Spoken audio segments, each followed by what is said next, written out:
स्वागत है वर्ग 10वीं के बच्चों को वीडियो क्लास के प्रारूप में। आज मैं आप सबों को प्रश्न निर्माण करने के लिए टॉपिक को लेकर उपस्थित हूँ। इस वीडियो को देखेंगे और प्रश्न निर्माण किस तरह किया जाता है इसके बारे में अपने कॉपी में बनाएंगे। बच्चों, सबसे पहले प्रश्न निर्माण के लिए इसका नियम है। नियम यह है कि शब्द के लिंग, वचन, विभक्ति के अनुसार ही प्रश्नवाचक शब्द का लिंग, वचन तथा विभक्ति का प्रयोग किया जाता है। इसके लिए सबसे पहले कुछ प्रश्नवार्थक शब्द हम दे रहे हैं, जैसे किमर्थम। इसका अर्थ है इसलिए। कीदृशः, कैसा। यह जो है पुल्लिंग, स्त्रीलिंग तथा नपुंसक लिंग में भी प्रयोग होगा। कथम माने कैसे, क्यों। कुतः माने कहाँ से, कुत्र माने कहाँ, स्थानवाचक के लिए। कति मतलब कितने। यानी ये शब्द जो है वह प्रश्न निर्माण के लिए बहुत महत्वपूर्ण है। तो इस शब्द का हम लोग अर्थ याद करेंगे और जब तक यह शब्दार्थ याद नहीं होगा हम लोग प्रश्न निर्माण नहीं कर सकते हैं। इसलिए प्रश्न निर्माण के लिए इन सारे शब्दों को जानना जरूरी है। दूसरा नियम कि प्रश्न निर्माण में किम शब्द का प्रयोग पुल्लिंग, स्त्रीलिंग और नपुंसक लिंग में याद रखना जरूरी है। तो मैं पुल्लिंग शब्द में किम का अर्थ बता रहा हूँ। कैसे याद करेंगे और इसको लिखेंगे। जैसे आप जानते हैं कि विभक्ति 8 होता है। प्रथमा, द्वितीया, तृतीया, चतुर्थी, पंचमी, षष्ठी और सप्तमी। और इसमें एक वचन, द्विवचन और बहुवचन तीनों का प्रयोग होगा। तो किम शब्द का प्रथम विभक्ति एक वचन, द्विवचन और बहुवचन में होगा। हम पढ़ रहे हैं कह, कौ, की। द्वितीया में कम, कौ, कान। तृतीया में कीन, काभ्याम, कै। चतुर्थी कस्मै, काभ्याम, केभ्य। पंचमी कस्मात्, काभ्याम, केभ्य। षष्ठी कश, कयो, केशाम।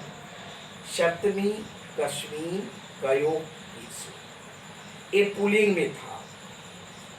अब इसी किम का किम मतलब क्या, स्त्रीलिंग में क्या होगा। तीनों विभक्ति, 8 विभक्ति और तीनों वचन में। जैसे प्रथमा का, की, का।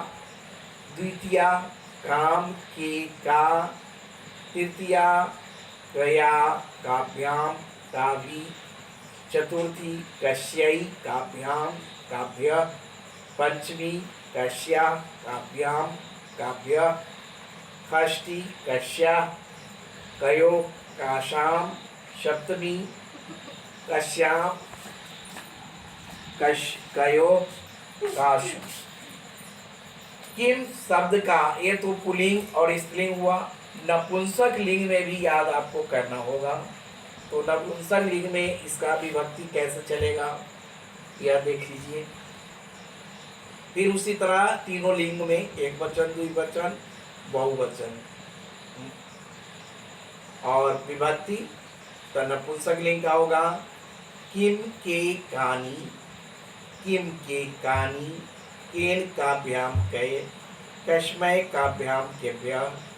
तस्मात् काभ्याम, केभ्य।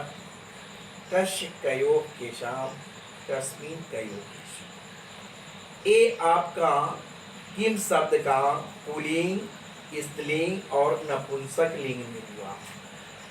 तो इस तरह अगर कुछ सेंटेंस दिया रहता है तो जिसका अंडरलाइन करना रहता है, वैसे शब्द का प्रश्न निर्माण करने के लिए कुछ मैं महत्वपूर्ण उदाहरण को प्रस्तुत कर रहा हूँ, देखेंगे आप लोग। पहला एग्जाम्पल है, भारते अनेकानि पर्वतानि सन्ति। इसमें अंडरलाइन किया गया है पर्वाणी।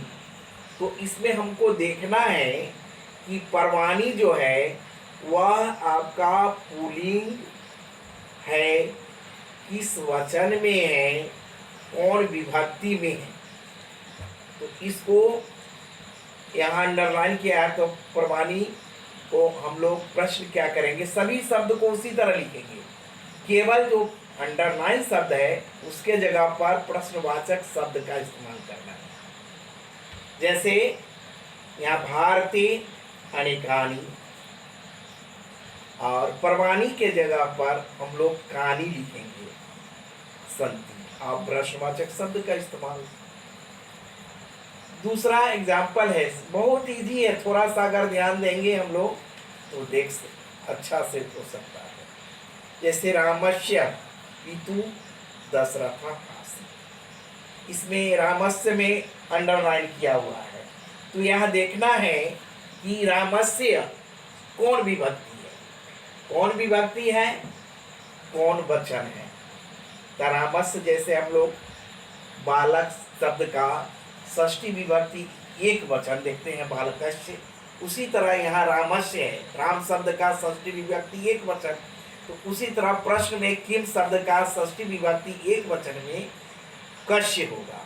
तो यहाँ रामस्य के जगह कश लिख देंगे और बाकी शब्द को जैसे हो वैसे उतार देंगे। जैसे रामस्य पितु दशरथ आसीत्। रामस्य में अंडरलाइन है तो उसके जगह पर हम लोग लिखेंगे कश्य पितु दशरथ आसीत्। तीसरा एग्जाम्पल है, जनकः बालिकायोः फलानि यच्छति। यानी पिता लड़कों से फल की इच्छा चाहते हैं। यहाँ बालिकायों अंडरलाइन किया हुआ है, माने बालक के लिए। यहाँ पर अब यह चतुर्थी विभक्ति बहुवचन में है, तो यहाँ किम शब्द रूप का चतुर्थी विभक्ति बहुवचन में हम लोग देखेंगे। तो देखेंगे कि जनकः कस्यै फलानि यच्छति।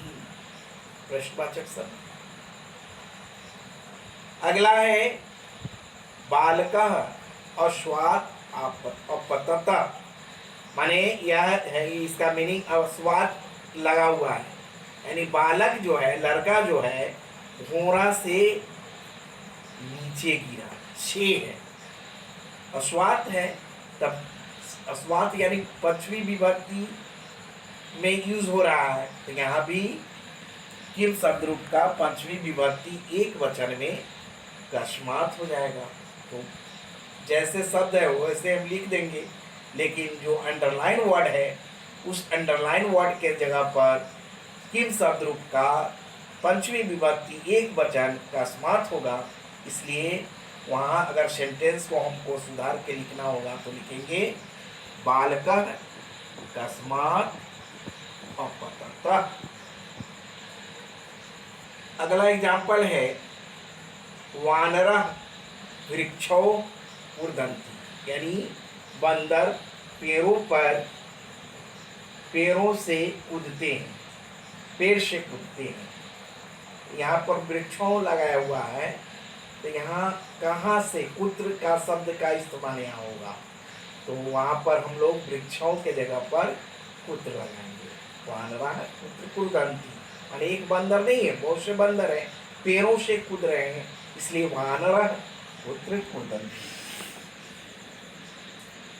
इसी तरह कई एग्जाम्पल आपको यहाँ दिया गया है और अंडरलाइन किया हुआ है। तो उस अंडरलाइन वर्ड को समझेंगे, किस विभक्ति में है, किस लिंग में है, कौन वचन है, या देखते हुए उस शब्द को उसके जगह पर इस्तेमाल करना होगा। तो सबसे पहले हम शब्द जो शब्दार्थ दिए हैं उस शब्दार्थ को आप लोग देखेंगे कि क्या अर्थ है और किम शब्द का जो तीनों लिंग में दिया गया है, किम माने क्या होता है, पुल्लिंग, स्त्रीलिंग और नपुंसक लिंग, इसको याद करेंगे और याद करके उस अंडरलाइन शब्द के जगह पर उसको प्रयोग करेंगे। यह प्रश्न निर्माण करना बहुत ही आसान है। यदि हम सही ढंग से उसका देखें, अर्थ को याद करें, तो हम लोग 4 अंक में 4 अंक पा सकते हैं। बच्चों, मैं उम्मीद करता हूँ कि यह प्रश्न निर्माण आपको समझ में आ जाएगा। इस वीडियो को देखेंगे और जो मैंने इस शब्द रूप को लिखा है उसको कॉपी में लिखेंगे और एग्जाम्पल को बनाने का प्रयास करेंगे अपने ढंग से। धन्यवाद। फिर अगले वीडियो में आपके साथ मैं हाजिर होऊंगा। इस तक के लिए